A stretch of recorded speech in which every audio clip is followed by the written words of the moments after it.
민수기 20장은요, 광야 40년, 그 방황했던 그 40년의 마지막 해를 기록하고 있습니다. 길고 길었던 38년 방황의 그 시간이 지났습니다. 그리고 다시 38년 전에 갔었던 그 가데스 바네아라는 곳에 이스라엘 다시 도착합니다. 자, 38년 전에 이곳에서 10명의 정탐꾼들이 잘못된 그런 보고를 해서 사람들을 선동하게 돼서 그들이 38년을 방황하게 됐죠. 자, 이제 다시 가나안으로 들어갑니다. 이제는 제대로 들어가야 됩니다. 우리 지도를 좀 보여주십시오. 지도를 보시면 가데스 바네아 혹시 보이시나요? 카데시 바네아라고 써 있네요. 저 가데스 바네아가 왼쪽 9시 방향에 있는데, 그곳에서 가나안으로 가려면 어떻게 가면 됩니까? 그냥 올라가면 됩니다. 그렇죠? 네, 그냥 올라가면 돼요. 그런데 그 길로 가지 않습니다. 모세는요, 어떻게 갈 생각을 하냐면, 이 사해 밑으로 가서 이 모압, 에돔, 모압, 암몬 이 지역으로 갈 계획을 세웁니다. 좀 이해가 안 되죠. 그냥 바로 올라가면 될 텐데 왜 저렇게 돌아갈까? 이스라엘로 들어가는, 가나안으로 들어가는 길은요, 크게 세 가지가 있는데, 그 세 가지 중에서 지금 모세는 왕의 대로를 선택하고 있는 것입니다. 그 이유는 나중에 좀 제가 말씀을 드리도록 하고요.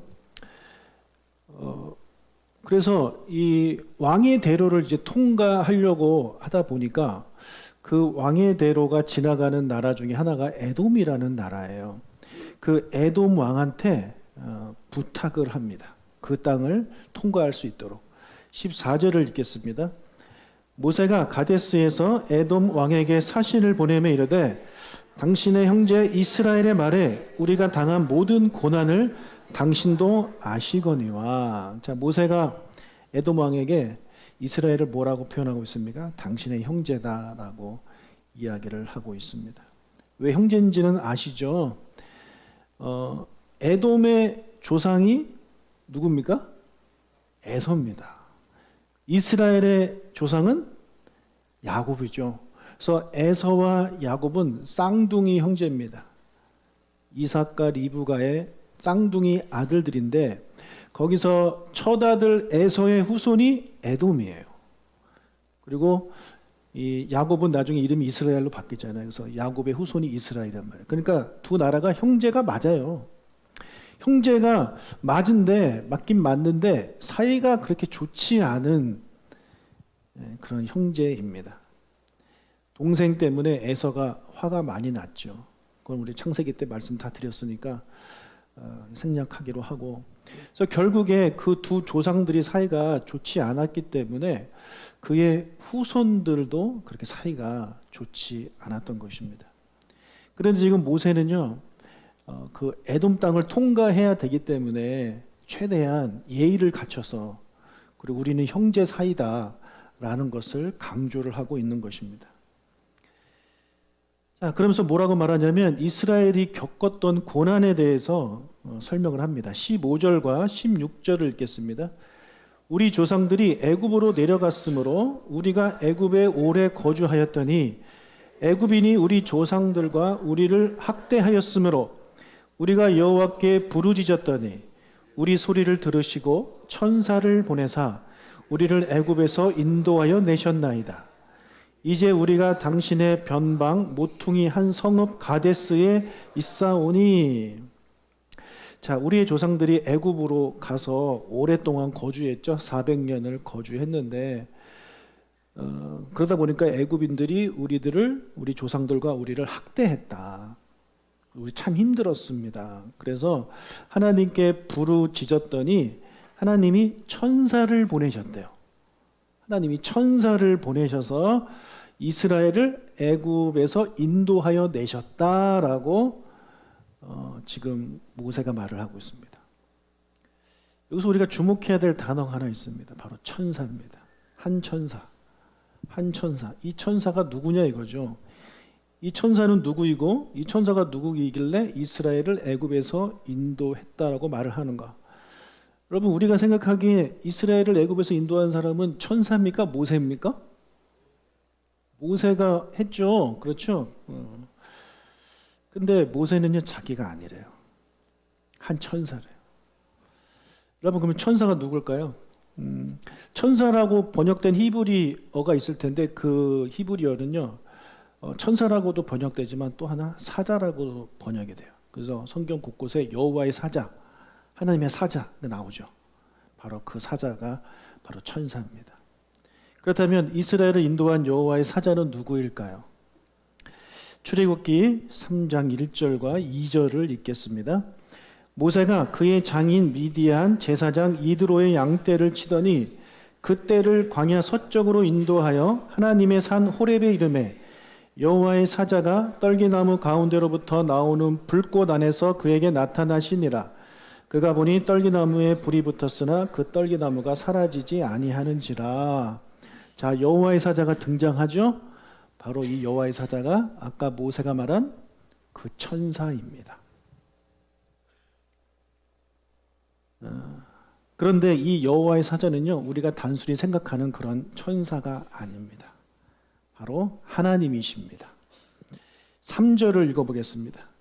이에 모세가 이르되 내가 돌이켜 가서 이 큰 광경을 보리라. 떨기나무가 어찌하여 타지 아니하는고 하니 그때에 4절 여호와께서 그가 보려고 돌이켜 오는 것을 보신지라.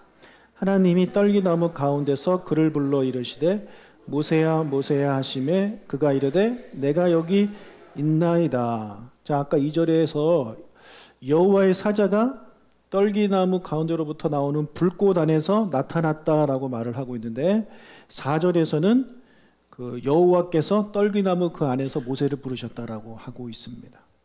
그러니까 한쪽에서는 여호와의 사자라고 표현을 했는데 또 한쪽에서는 여호와 하나님이라고 표현을 하고 있습니다. 또 5절을 봐도 그래요. 5절을 보면 하나님이 이르시되 이리로 가까이 오지 말라. 내가 선 것은 거룩한 땅이니 내 발에서 신을 벗으라. 또 6절 또 이르시되 나는 내 조상의 하나님이니 아브라함의 하나님, 이삭의 하나님, 야곱의 하나님이니라.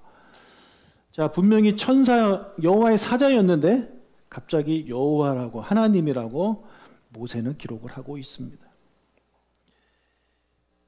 여러분, 그래서 우리가 특히 창세기나 출애굽기를 읽다 보면, 특히 구약을 읽다 보면 하나님이 등장하는데 뭐 천사였다가 사람이었다가 갑자기 나중에 하나님이라고 같은 본문 안에서 이렇게 헷갈리게 나오는 내용들이 있습니다. 자, 그것은 바로 누구를 말하냐면 성육신한 예수 그리스도,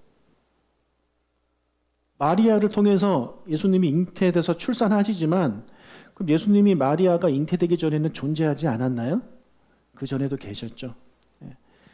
그 전에도 계셨던 제2위격인 성자 하나님이 구약의 곳곳에 등장합니다.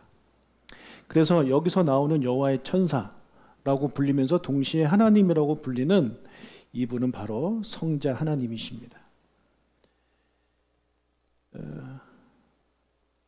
그래서 모세의 고백이 뭡니까? 성자 하나님이 우리를 이스라엘을 애굽에서 인도하여 내었다라고 고백을 하고 있는 거죠. 이게 장차 이건 그림자잖아요, 일종의. 장차 예수 그리스도께서 이스라엘뿐만 아니라 모든 인류를 이제 구원하시죠. 그것을 이제 이곳에서 조금 우리에게 보여주고 있는 것입니다. 그러니까 예수님의 사역은요, 옛날이나 지금이나 구원 사역을 하고 계시는 거예요. 끊임없이 죄 가운데 있는 사람들을, 그 죄 억압 가운데 있는 사람들을 이렇게 구원하시는 역할을 지금 예수 그리스도가 하고 계시다는 거죠.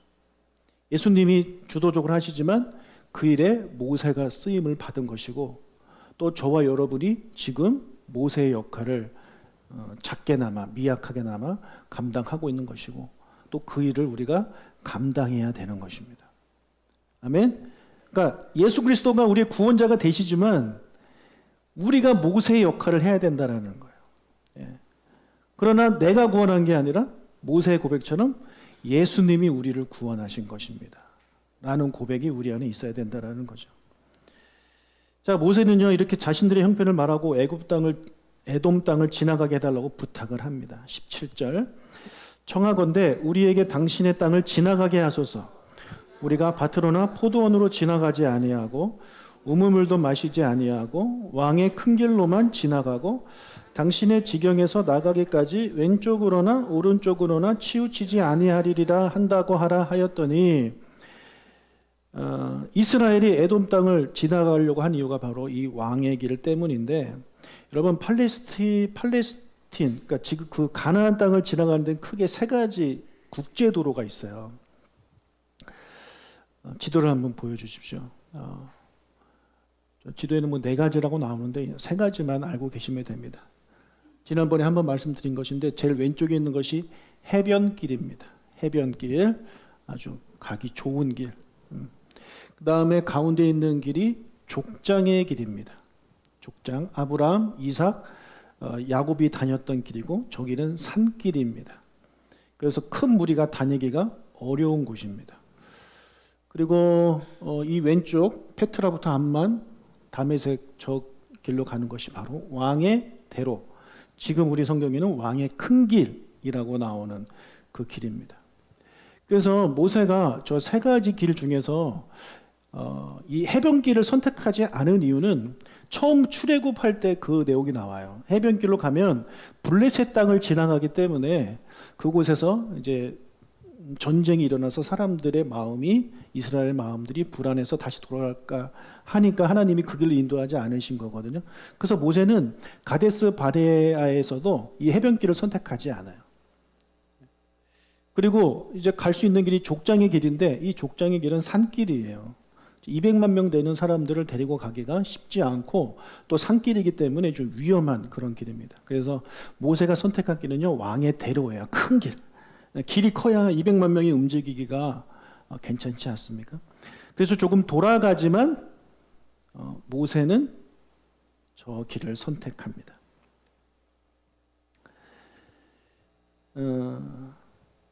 그런데 저 왕의 대로를 가기 위해서 에돔 왕에게 막 형제라고 하고 우리 힘들었다, 너무너무 힘들었다 이렇게 좀 이야기했음에도 불구하고 이 왕이 거절합니다.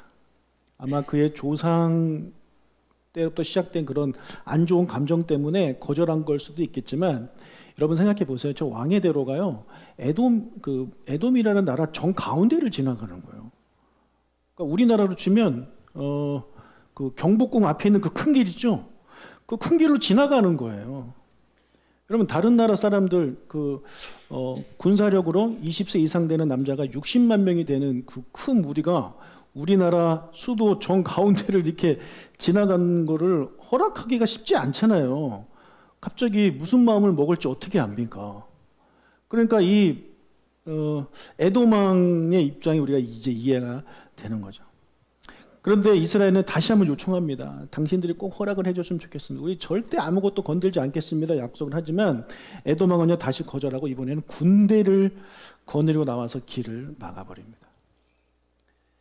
그래서 에돔 왕이 허락하지 않으니까 어쩔 수 없이 이스라엘은요 더 먼 길로 돌아갑니다. 지도를 보여주십시오. 여기 옆에 보면 원래 저 왕의 대로로 가야 되는데 이 밑으로 내려왔다가 이 사막길로 돌아가요. 엄청 돌죠. 엄청 돕니다. 저렇게 이제 움직이게 되었습니다. 자, 저렇게 이제 돌아가는 과정에서 어떤 일이 이제 벌어지게 되냐면, 첫 번째 아론이 이제 사망을 하게 됩니다. 20장 22절을 읽겠습니다. 이스라엘 자손 곧 온 회중이 가데스를 떠나 호르산에 이르렀더니, 자, 호르산이 정확히 어딘지 알 수 없기 때문에 네이버에 검색하면 호르산 산 사지도 나오지만 그게 그 산인지 정확히 알 수 없기 때문에 보여드리지는 않고요. 아무튼 이 산에서 아론이 죽습니다. 그런데 병에 걸려서 죽은 것이 아니에요. 지난번에 말씀드렸던, 지난주에 하나님이 무리바 사건 때문에 이렇게 말씀하셨잖아요. 23절과 24절 읽겠습니다. 여호와께서 에돔 땅 변경 호르산에서 모세와 아론에게 말씀하시니라. 이르시되 아론은 그 조상들에게로 돌아가고 내가 이스라엘 자손에게 준 땅에는 들어가지 못하리니 이는 너희가 물이 바은 물에서 내 말을 거역한 까닭이니라. 자, 이 이유 때문에 너 못 간다라고 하나님이 아론한테 다시 한번 이야기를 하고 있습니다. 이 부분에 대해서는 지난주에 말씀드린 그대로 이해를 하셨으면 좋겠습니다. 하나님은 아론도 사랑하셨기 때문에 그렇습니다. 이때 아론의 나이가 여러분 몇 살 같아요? 혹시 아십니까? 지금 이 본문의 20장에는요 죽은 시기와 나이가 나오지 않지만 민수기 33장에는요 좀 자세하게 나와 있어요. 33장 38절을 보겠습니다. 이스라엘 자손이 애굽 땅에서 나온 지 40년째 5월 초하루에 제사장 아론이 여호와의 명령으로 호르산에 올라가 거기서 죽었으니, 자, 언제 죽었대요? 애굽에서 나온 지 40년 5월 1일. 40년째 되는 날 5월 1일 날 죽었습니다. 그때 아론의 나이가 123세입니다. 39절. 아론이 호르산에서 죽던 때의 나이는 123세였더라. 모세랑 아론하고 3살 차이거든요. 같은 해에 죽어요. 이제 모세도 좀 있으면 죽습니다. 하나님이 모세 아론을 데려가신 다음에 그냥 아론만 데려가신 것이 아니라 아론의 뒤를 이어서 누가 대제사장을 해야 되는지를 말씀해 주십니다. 25절과 26절을 읽겠습니다. 너는 아론과 그의 아들 엘르아사를 데리고 호르산에 올라 아론의 옷을 벗겨 그의 아들 엘르아살에게 입히라. 아론은 거기서 죽어 그 조상에게로 돌아가리라. 네, 하나님은 아론을 데려가시면서 누가 아론의 뒤를 이어서 이스라엘 공동체를 위한 대제사장 역할을 이제 할 것인지를 정해 주십니다. 자, 여기서 우리 잠시 모세의 경우를 좀 생각해 보도록 하겠습니다. 민수기 27장에 보면 이제 하나님이 모세한테 이렇게 말씀하시는데요. 27장 12절을 읽겠습니다. 여호와께서 모세에게 이르시되 너는 이 아바림 산에 올라가서 내가 이스라엘 자손에게 준 땅을 바라보라. 자, 아바림 산에 올라가래요. 성경을 좀 읽으신 분들은요, 모세가 죽은 산이 어디라고 생각하십니까? 네. 자, 다른 산 이름을 좀 떠올리실 겁니다. 신명기 3장에 보면 3장 27절에 보니까 비스가 산이라고 나옵니다. 비스가 산. 그리고 신명기 32장 49절에 보면 느보산이라고 나옵니다. 그러면 뭐가 맞는 겁니까? 아바림 산이에요? 비스가 산이에요? 느보산이에요?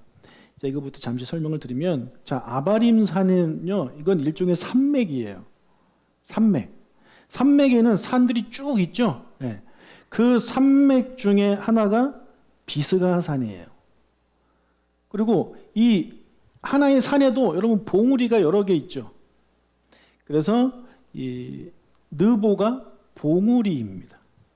그러니까 정확히 말하면 이 아바림 산맥에 있는 비스가라는 산이 하나 있는데 그 산의 느보 봉우리에서 모세가 가나안 땅을 바라보고 거기서 죽는 겁니다. 이해를 잘 하셨으면 좋겠어요. 자, 그 산에서 하나님이 너는 죽을 것이다 라고 말씀하세요. 13절과 민수기 27장 13절과 14절을 읽겠습니다. 본후에는 내 형 아론이 돌아간 것 같이 너도 조상에게로 돌아가리니 이는 신 광야에서 회중이 분쟁할 때에 너희가 내 명령을 거역하고 그 물가에서 내 거룩함을 그들의 목전에 나타내지 아니하였음이니라. 이 물은 신 광야 가데스의 무리바 물이니라. 자, 똑같이 아까 아론에게 하셨던 그 말씀 그대로 무리바 사건 이야기를 꺼내십니다. 여기까지는 아론의 경우와 비슷해요. 그런데 한 가지 다른 점이 있습니다. 이게 뭐냐면 모세가 하나님께 한 가지 부탁을 드리는데 그 부탁이 바로 이거예요. 16절과 17절을 읽겠습니다. 여호와 모든 육체의 생명의 하나님이여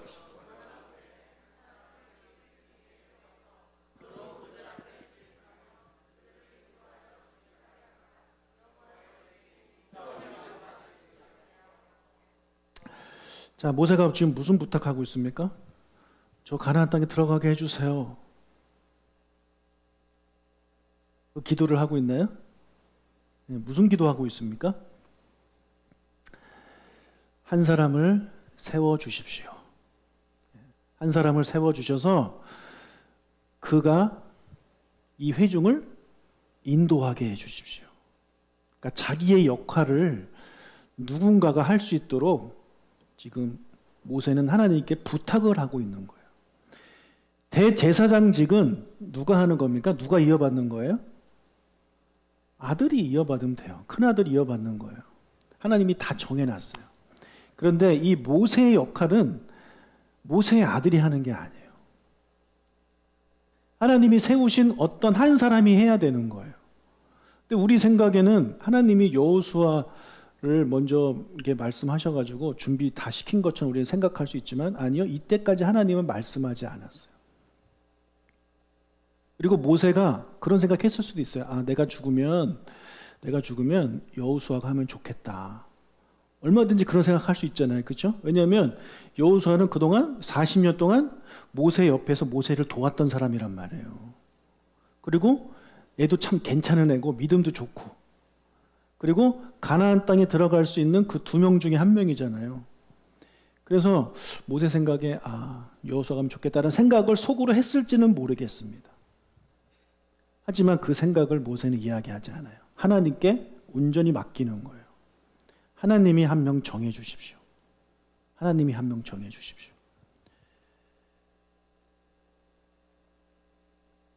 여러분, 지금 모세는요, 자기 자신을 위해서 기도하지 않아요. 자기는 떠나지만 남겨질 공동체를 위해서 기도하고 있어요. 여러분, 모세는요, 지금 죽어서 천국 가면 그냥 좋은 거 아닙니까? 그렇죠? 너무 힘들어서 하나님 저 너무 힘들었는데 저놈들 보기도 싫어요. 지긋지긋해요. 이런 마음이 들 수도 있는 모세란 말이에요. 그리고 결국에 이놈들 때문에 가나안 땅도 지금 못 가게 된 거 아닙니까? 그런데 모세는요, 끝까지 공동체 걱정을 하는 거예요.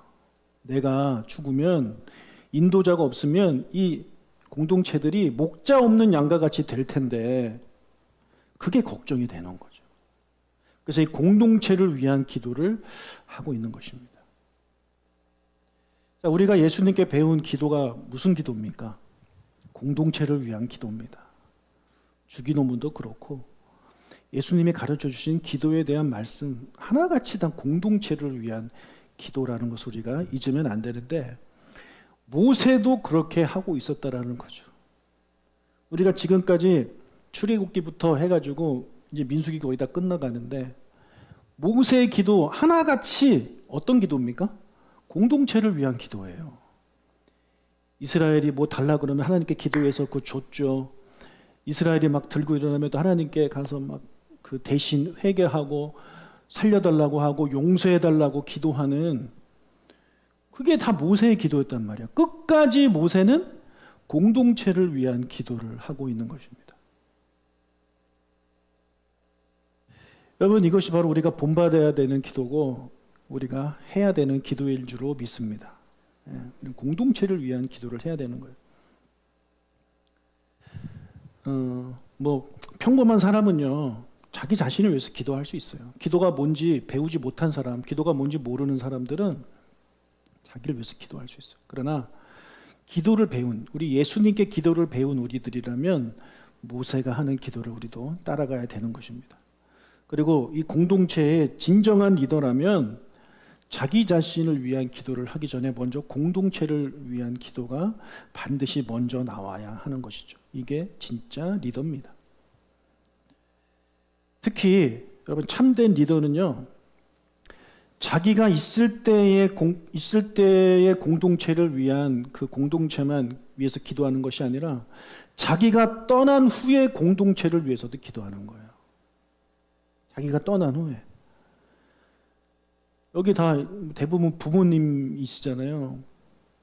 여러분, 모든 부모님은 하나같이 내가 떠났을 때 우리 자식들이 잘 살 수 있도록 준비하십니다. 그렇지 않나요? 내가 번 돈 내가 다 쓰고 죽을 거야. 우리 애들은 뭐 힘들게 살든 말든 나는 신경 안 쓸 거야. 나 그동안 못 갔는데 가고 못 먹은 거 다 먹고 살 거야. 이런 부모 있을까요? 악한 자라도 그런 부모는 아마 없지 않을까 싶습니다. 여러분이 나중에 눈을 감으신 그때를 한번 생각해 보십시오. 뭔가 준비하실걸요? 자기 자녀를 위해서. 예. 유산을 이렇게 나눠주는 것도, 또 이런저런 거, 뭐 충고나 조언 같은 것도, 좋은 말씀, 자녀를 위한 말씀을 해주고 가시지 않습니까? 그게 진짜 진정한 리더라는 거예요. 예, 맞대잖아요. 그런데 안타깝게도요, 많은 리더들이 남겨진 공동체가 어떤 어려움을 겪든 말든 신경 안 써요. 자기만 생각해요. 내 앞길이 더 중요한 거예요. 그러다 보니까 공동체에 어려움을 주고 그냥 떠나가 버립니다. 여러분, 그건 정말 안타까운 일인데 많은 목사님들이요, 은퇴하기 전에 무엇을 준비합니까? 자기 은퇴자금 준비합니다. 자기 은퇴자금. 은퇴한다면 자기 먹고 살아야 되니까 그 은퇴자금 준비, 은퇴자금 걱정 때문에 교회는 뒷전이에요. 여러분, 목사가 은퇴하기 전에 무엇을 고민하고 무엇을 준비해야 됩니까? 뭐가 맞습니까, 여러분? 제가 나중에 은퇴할 거 아니에요. 그럼 제가 나중에 은퇴하기 전에 나 이제 은퇴하면 뭐 먹고 살지? 내가 은퇴자금 얼마를 받아가야 되지? 이런 거 고민하고 막 이런 걱정하고 거기에 매여 있는 것이 옳습니까? 아니면은 내가 이 교회를 사임한 이후에도 사임한 이후에 어떤 좋은 목사가 와가지고 그 목사와 함께 우리 성도님들이 하나님의 나라를 위해서 살아갈 것인가? 내가 어떻게 하면 그 목사님이 오셔가지고 더 목회를 잘할 수 있도록 내가 그 도울 수 있을까? 이런 거를 고민하고 연구하고 그것 때문에 기도해야 되는 것이 맞는 거 아닙니까? 예. 여러분, 제가 그렇게 은퇴하도록 기도해 주십시오. 예. 마지막에 오해한 목사가 돈 때문에 여러분 끝에 마지막에 막 서로 얼굴 붉히고 그런 거 일어나지 아니하도록. 저는 제가 정말 원하는 게 뭐가 있냐면, 저도 이제 은퇴하잖아요. 얼마 안 남았거든요, 저도. 은퇴하면은 이제 새로운 목사님이 오실 텐데, 그 목사님이 어떻게 하면 우리 교회에서 그분이 주어진 역할을, 목회를 잘 하실 수 있을까? 그걸 제가 고민하고 나름대로 그걸 위해서 기도하고 준비하고 있습니다. 저는 그 목사님한테요, 이 사람, 특히 리더를 이렇게 남겨드리고 싶어요. 리더를. 근데 그 리더가 그냥 목사님이 시키면 순종하는 그런 리더 말고, 물론 그런 리더도 너무너무 귀하죠. 그러나 그런 리더들 말고 목사님을 도와서 그에게 주어진 그런 사명들을 잘 감당할 수 있는, 특히 말씀 사역을 잘 감당할 수 있는 그런 리더들이 정말 많이 나왔으면 좋겠어요. 근데 솔직히 말하면 제가 그걸 잘 못해요. 참 쉽지가 않더라고요, 리더 세우는 게. 그래서 다른 목사님들 이야기 들으면 대단하시다. 저렇게 목사님이 저렇게 하시니까 저 교회에 리더들이 세워지는데 나는 그 성향상 그렇게 잘 못하겠더라고요. 정말 훈련을 엄청나게 시키시더라고요. 엄청나게 시키고 엄청나게 가르치고, 나도 그렇게 해야 되는데, 근데 저는 이 간이 요만해가지고 그 못하겠어요. 제가 지난번에 주일날 금요일날 나오라고 말하는 것도 얼마나 제가 그냥, 왜냐하면 얘기했다가 안 오면 또 제 뭐가 됩니까? 오늘 보십시오. 그래도 그 얘기 듣고 나와주신 분들 너무 감사한데, 이 대부분의 사람들 한 귀로 듣고 한 귀로 흘립니다. 그러니까 그게 저게 참 제 안에 그 부족한 게 바로 그거예요. 때로는 좀 이렇게 좀 강하게, 좀 무섭게 인상도 팍 쏘고 그냥 막 이렇게 해야 되는데, 그걸 제가 잘 못하겠어요. 근데 포기하지는 않죠. 계속해서 말씀으로 가르치고 양육하고 또 반복하고 또 반복하고 하다 보면 어느덧 말씀으로 우리 양들을 잘 이끌 수 있는 그런 소그룹 리더들이 많이 나오지 않을까 하는 생각을 하게 되고 그걸 기대하고 있습니다. 그러니까 여러분들도요, 그것을 위해서 같이 기도하면서 다 같이 동참해 주셨으면 좋겠어요. 저 후임 목사가 왔을 때 여러분들 중에 정말 리더들이 여기저기 있어가지고 이 목사님이 고민을 할 정도로 도대체 누구를 세워야 돼? 너무 많아서 이 세울 사람 너무 막 넘치는 이런 고민들이 좀 나와야지. 와, 사람은 많은데 리더감이 하나도 없네. 이러면 저는 정말 그분한테 미안한 거예요. 여러분, 예수님이 이 세상을 이제 십자가 사역을 다 끝내고 부활하시고 하늘나라로 올라가셨잖아요. 근데 올라가시면서 예수님 그냥 올라가셨나요? 어떻게 하셨나요?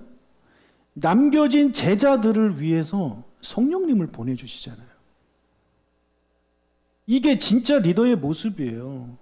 나는 끝났어, 끝! 너희들 수고해, 이게 아니라 내가 떠난 다음에 이 남겨진 사람들이 어떻게 하면 잘 살 수 있을까를 고민하는 리더.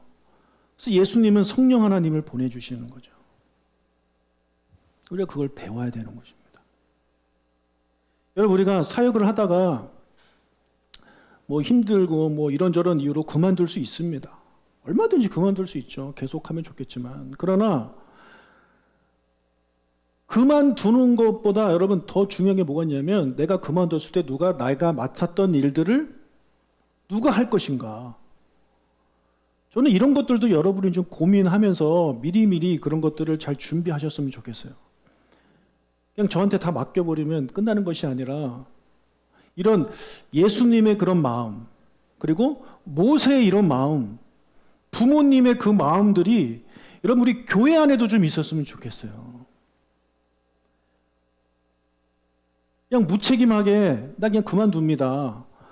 목사님 저 뭐 이제 힘들어서 못하겠어요. 이건 여러분 너무너무 무책임한 거예요. 여러분의 남겨진 그 자리 누군가 해야 될 거 아닙니까? 그러면 그 사람이 할 수 있도록 여러분들이 미리미리 준비를 하시는 것들이 필요하지. 그냥 내 생각만 하고. 그런 건 여러분 참된 리더의 모습이 아닙니다. 참된 리더요, 그냥 부모를 생각하면 쉽게 이해할 수 있습니다. 아까 말씀드린 대로 모든 부모는요, 자기가 죽기 전에 자기 자식을 생각하면서 자기 자식을 위한 준비를 다 하고 죽습니다.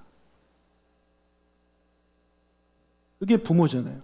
그게 바로 성경에서 말하고 있는 참된 리더라는 것입니다. 여러분, 오늘 이 말씀을 우리 잘 묵상하고 여러분도 저도 마찬가지로 여러분도 언젠가는 여러분 지금 하시는 사역들 그만두실 날이 올 겁니다. 여러분도 은퇴하는 날이 오실 겁니다. 또 이런저런 이유로 어떤 이런저런 형편 때문에 그만둬야 되는 그런 순간도 올 것입니다. 근데 그날이 오기 전에 모세처럼 하나님께 기도하면서 하나님 제 뒤를 이어서 누가 이 일을 하면 좋을까요? 기도하면서 하나님이 누군가를 보여주시면 그 사람을 위해서 기도하면서 그 사람을 키우고 양육하고 그런 모습들이 우리 안에 있기를. 그래서 아름다운 이런 리더십이 이양될 수 있도록 그런 여러분 우리 그런 공동체가 될 수 있도록 기도해 주시기를 주님의 이름으로 부탁합니다. 아멘.